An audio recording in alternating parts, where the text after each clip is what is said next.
ಕನ್ನಡ ಸಾಹಿತ್ಯಾಭಿಮಾನಿಗಳಿಗೆ ಈ ಅಪರಿಚಿತ ಮೌನಿಯ ನಮಸ್ಕಾರಗಳು. ಇಂದಿನ ಪುಸ್ತಕ ಡಾಕ್ಟರ್ ಸಾರಾ ಅಬೂಬಕರ್ ಅವರು ಬರೆದಿರುವ ಚಂದ್ರಗಿರಿ ತೀರದಲ್ಲಿ.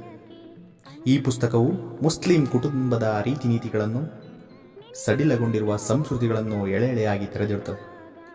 ತಂದೆಯಾದ ಮೊಹಮ್ಮದ್ ಖಾನರ ಮೊಂಡುತನದಿಂದ ಸುಖವಾಗಿ ಸಂಸಾರ ಸಾಗಿಸುತ್ತಿದ್ದ ಮಗಳು ನಾದಿರಾ ಹಾಗೂ ಅಳಿಯ ರಶೀದನ ಸಾಂಸಾರಿಕ ಜೀವನ ಹದಗೆಟ್ಟು ಮತ್ತೆ ಒಂದಾಗಲು ಪ್ರಯತ್ನಿಸಿದರೂ ಸಾಧ್ಯವಾಗದೆ, ಈಗಲೂ ಆಚರಣೆಯಲ್ಲಿರುವ ಅರ್ಥವಿಲ್ಲದ ಗೊಡ್ಡು ಸಂಪ್ರದಾಯಗಳಲ್ಲಿ ಹೆಣ್ಣು ಹೇಗೆ ಬಳಲುತ್ತಾಳೆ ಎಂಬುದನ್ನು ಲೇಖಕರು ಮನಮುಟ್ಟುವಂತೆ ಚಿತ್ರಿಸಿದ್ದಾರೆ.